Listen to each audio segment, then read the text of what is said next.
y a des personnes dans ta vie que tu as croisées, côtoyées, aimées, parfois perdues. Et ces personnes ne sont plus tout à fait les mêmes depuis qu'elles te connaissent.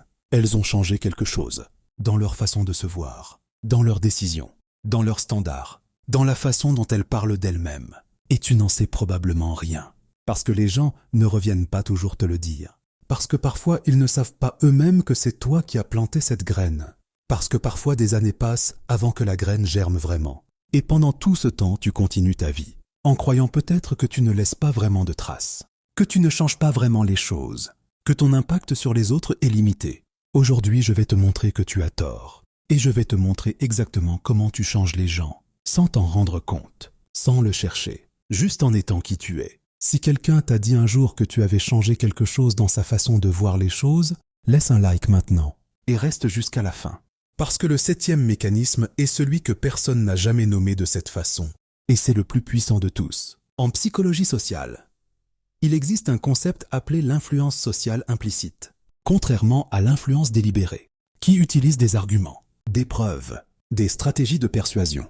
L'influence sociale implicite se produit sans intention consciente, sans discours, sans effort de convaincre, simplement par l'effet de présence, par le contact répété avec quelqu'un qui est, d'une façon particulière. Des chercheurs de l'Université Columbia ont étudié ce phénomène dans des contextes variés. Relations amicales, relations professionnelles, relations familiales, rencontres brèves mais marquantes. Leurs conclusions sont frappantes. Une seule conversation avec quelqu'un de significatif peut modifier des croyances et des comportements de façon mesurable, même des années après. Et les gens qui produisent cet effet le plus souvent ne sont pas nécessairement les plus éloquents, ni les plus beaux, ni les plus influents au sens traditionnel. Ce sont les personnes les plus authentiques, les plus cohérentes, les plus vivantes dans leur façon d'exister. Voilà les 8 mécanismes par lesquels tu changes les gens sans t'en rendre compte. Le premier mécanisme est le plus simple et le plus puissant. Tu existes d'une façon particulière. Et cette façon d'exister montre aux gens autour de toi que c'est possible, pas dans l'abstrait. En concret, en chair et en os, tu as quitté quelque chose qui ne te correspondait plus. Et quelqu'un autour de toi a vu que c'était faisable. Tu as posé une limite que tout le monde pensait impossible à poser. Et quelqu'un autour de toi a réalisé qu'il pouvait en faire autant. Tu as choisi quelque chose de difficile mais vrai. Et quelqu'un autour de toi a reçu la permission de faire le même choix. En psychologie cognitive, ce phénomène s'appelle la modélisation, théorisé par Albert Bandura de l'Université de Stanford, dans sa théorie de l'apprentissage social. L'idée est que les êtres humains apprennent et changent en observant les autres, pas seulement en recevant des instructions. Pas seulement en lisant des livres, en voyant quelqu'un faire quelque chose, et en réalisant que cette chose est humainement possible. Ta vie, tes choix, ta façon d'être, sont un modèle vivant, que tu le veuilles ou non, que tu en sois conscient ou non. Et les gens qui t'observent apprennent de ce modèle, silencieusement, profondément. Le deuxième mécanisme est dans les conversations, et plus précisément dans les questions que tu poses. Tu as une façon de poser des questions, des vraies questions, pas des questions de politesse. Pas des questions dont tu connais déjà la réponse. Des questions qui font que la personne en face de toi doit s'arrêter, réfléchir vraiment, regarder quelque chose qu'elle n'avait pas encore regardé. Et voilà ce qui se passe après cette conversation. La question reste. Elle continue de travailler. Dans les moments silencieux de la personne, sous la douche, avant de s'endormir, dans les embouteillages, elle revient et elle cherche une réponse, une vraie réponse. Et parfois cette recherche dure des semaines, des mois. Et elle change quelque chose. Des neuroscientifiques ont montré que les questions sans réponse immédiate, activant ce qu'ils appellent l'effet Zeigarnik cognitif. Le cerveau reste en état de recherche active jusqu'à ce qu'une réponse satisfaisante soit trouvée. Et cette recherche active est l'état dans lequel les vraies transformations se produisent. Tu poses des questions qui mettent les gens en état de recherche. Et les gens qui sont en état de recherche changent. Le troisième mécanisme est le plus indirect. Et pourtant, l'un des plus puissants. Tu changes toi-même, en continu. Tu travailles sur toi. Tu te questionnes. Tu grandis. Et les gens qui t'entourent voient cette évolution. Ils voient la différence entre qui tu étais et qui tu deviens. Et cette différence visible leur envoie un message puissant. La transformation est possible, pas en théorie, en pratique, par quelqu'un qu'ils connaissent, qu'ils voient évoluer, en temps réel. Des études en psychologie du changement montrent que la conviction que le changement est possible pour soi est le principal prédicteur du changement réel. Avant les méthodes, avant les outils, avant les ressources, la conviction que c'est possible. Et voir quelqu'un qu'on connaît se transformer, est l'un des moyens les plus efficaces de développer cette conviction. Tu es la preuve vivante que le changement est possible. Et les gens qui voient cette preuve trouvent plus facilement la conviction de changer eux-mêmes.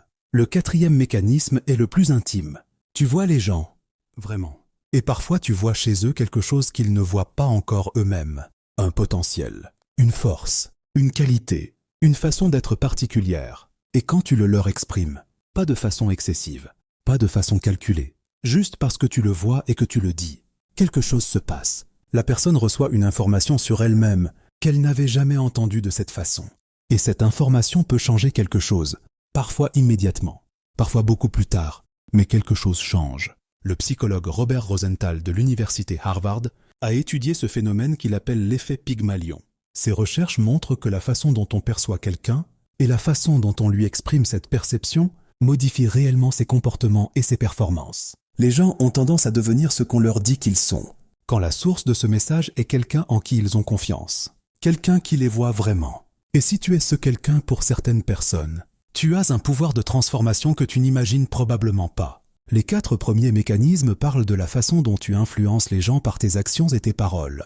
Ce qui vient maintenant parle de quelque chose de plus profond, de la façon dont tu influences les gens juste parce que tu es, sans rien faire de particulier. Abonne-toi si tu ne l'as pas encore fait. Et reste jusqu'au 8e mécanisme. C'est le plus inattendu de tous, et celui qui va rester le plus longtemps.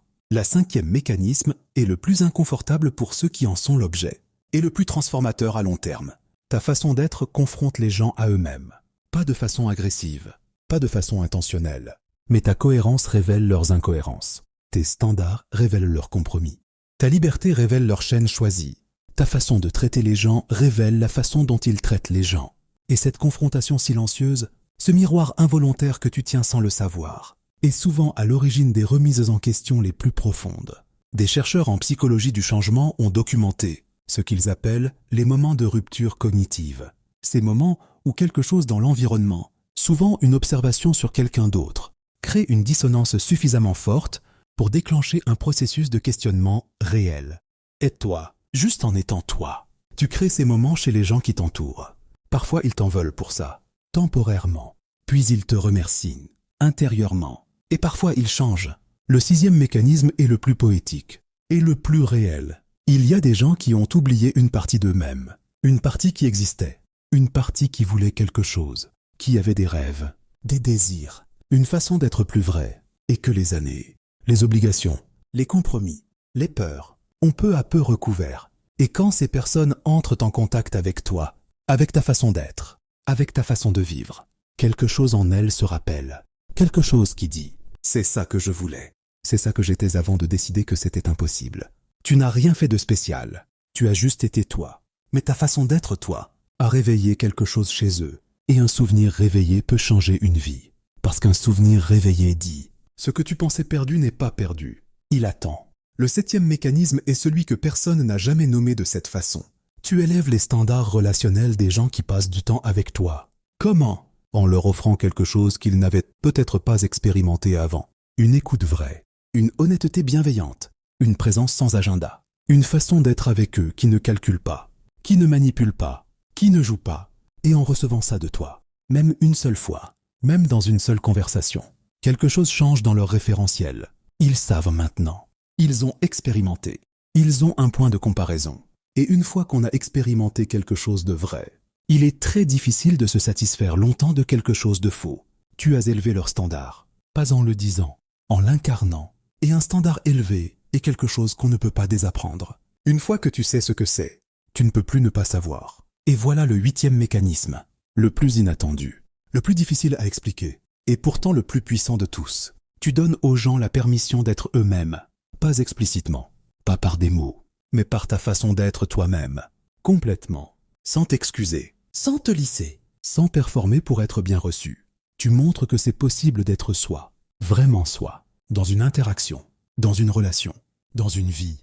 Et cette démonstration vivante, ce modèle incarné d'authenticité, libère quelque chose chez les gens qui la reçoivent. En psychologie, ce phénomène s'appelle la permission sociale implicite. L'idée que voir quelqu'un faire quelque chose réduit l'inhibition à faire la même chose. Quand tu es pleinement toi-même en présence de quelqu'un, tu lui donnes implicitement la permission de faire de même. Et certaines personnes Les bonnes personnes saisissent cette permission. Elles se détendent. Elles se montrent. Elles disent des choses qu'elles ne disent à personne d'autre. Elles révèlent des parts d'elles-mêmes qu'elles cachaient. Et dans ce moment de vérité, quelque chose se passe. Quelque chose qui les change. Pas parce que tu as dit quelque chose de particulier, mais parce que tu as été quelque chose de particulier. Et ils ont pu l'être aussi. Le temps d'une conversation ou d'une vie entière. Voilà les 8 mécanismes par lesquels tu changes les gens sans t'en rendre compte. Tu leur montres que c'est possible. Tu poses des questions qui restent. Tu t'es vu toi-même changer et ils ont vu cette transformation. Tu leur donnes une version d'eux-mêmes qu'ils n'avaient pas encore vue. Tu les confrontes à eux-mêmes sans le vouloir. Tu leur rappelles ce qu'ils ont oublié d'eux-mêmes. Tu élèves le niveau de ce qui est possible dans la relation. Et tu leur donnes la permission d'être eux-mêmes. Il y a des gens dans ta vie que tu penses avoir à peine touchés. Des conversations que tu crois avoir oubliées. Des interactions que tu juges insignifiantes. Qui ont changé quelque chose chez quelqu'un. Pour toujours. Même si tu ne le sauras jamais. Même s'ils ne te le diront jamais. Même si les années ont passé et les chemins se sont séparés. Tu as laissé quelque chose. Pas parce que tu l'as cherché. Parce que tu étais vraiment là. Et être vraiment là est le seul acte d'influence dont tu auras jamais besoin. Si cette vidéo t'a touché, laisse un like. Dis-moi en commentaire quelqu'un qui a changé quelque chose en toi. Peut-être sans même le savoir. Abonne-toi pour la suite. À très vite.